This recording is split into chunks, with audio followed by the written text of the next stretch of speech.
ইন্দ্রাণীর চরম বিরোধিতা করলো এবার অনুশ্রীর বাবা। হ্যাঁ বন্ধুরা, ভিডিওটা লাইক দিয়ে দেখতে থাকুন। যে মুহূর্তে কিনা মীনাক্ষী উঠে পড়ে লাগে নিজের কথার সত্যতা প্রমাণ করতে, ঠিক সেই মুহূর্তেই হঠাৎ করেই যখন কিনা অনুশ্রীর বাবা কুসুম এবং আয়ুষকে বাইরের থেকে নিয়ে এসে হাজির হয়, এবং সেই সময় মীনাক্ষী যখন কিনা বলতে থাকে যে দেখেছো তো দিদি, আমি তোমাকে বলেছিলাম না যে কুসুম এবং আয়ুষ একসঙ্গে আছে, এবং কোনো সাইড ভিজিট হেলথ ভিজিটে যায়নি ওরা, ও রীতিমতো কুসুমকে নিয়ে পালিয়ে যাওয়ার ফোন দিয়ে এঁটেছিল। ঠিক সেই সময় কথা বলা মাত্র ইন্দ্রাণী যখন বলতে থাকে যে কোথায় গিয়েছিলে আয়ুষ, বলো, উত্তর দাও, চুপ করে থাকলে চলবে না, বলো আয়ুষ। কুসুম, তুমি আয়ুষের সঙ্গে গিয়েছিলে, তুমি কি একবার আমার অনুমতি নেওয়া প্রয়োজন বলে মনে করছো নাকি? তোমার দায়িত্ব কর্তব্য সমস্ত কিছু তুমি ভুলে গিয়েছো, সমস্ত কিছু উচ্ছন্নে তুলে দিয়েছো।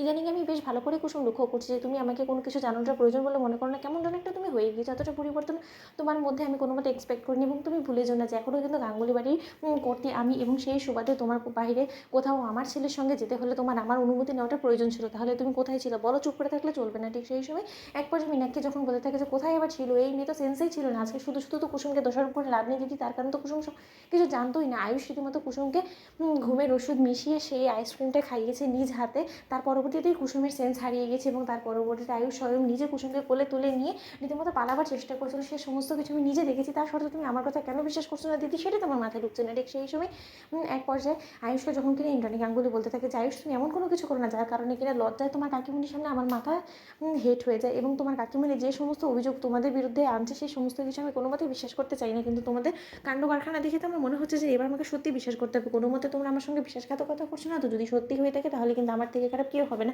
আর আয়ুষ, তুমি ভুলে যাবে না, আজ বাদে কাল তোমার শ্রীতমার সঙ্গে এঙ্গেজমেন্ট হতে চলেছে। তুমি কোথায় শ্রীতমাকে টাইম দিবে, ওকে নিয়ে শপিংয়ে যাবে, তা না করে তুমি কুসুমকে নিয়ে ঢ্যাং ঢ্যাং করে ঘুরে বেড়াচ্ছ। তার পরবর্তীতে তুমি একবার ভেবে দেখেছো যদি প্রেস মিডিয়া তোমাদেরকে একসঙ্গে ক্যাপচার করে ফেলে, তার পরবর্তীতে শ্রীতমার কাছে খবরটা গেলে মেয়েটা কতটা কষ্ট পাবে? মেয়েটা তো রীতিমতো ভেঙে চুরমার হয়ে যাবে। ওর এঙ্গেজমেন্টের আগে তুমি এরকম একটা গিফট ওকে দিতে চাও বলো তো? আয়ুষ চুপ করে থাকলে চলবে না, বলো। ঠিক সেই সময় এক পর্যায়ে অনুশ্রীর বাবা যখন সেখানে এসে বলতে থাকে যে ইন্দ্রাণী, ওদেরকে শুধু শুধু বকাচকা কেন করছো, সেটা তো আমার মাথায় ঢুকছে না।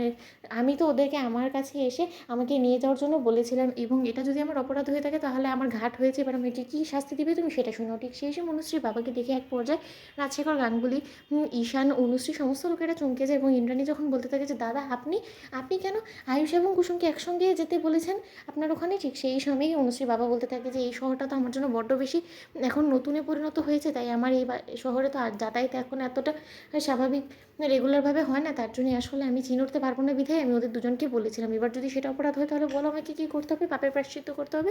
ঠিক সেই সময় মীনাক্ষীও বলতে থাকে যে দাদা, আপনি কেন মিথ্যে বলছেন, কেন আপনি ওদের দোষগুলো নিজের মাথায় তুলে নিচ্ছেন বলুন তো? আমি বেশ ভালো করেই বুঝতে পারছি যে আপনি বাঁচাচ্ছেন ওদেরকে, তাই তো দিদি, তুমি ওদের কথা একটাও বিশ্বাস করো না?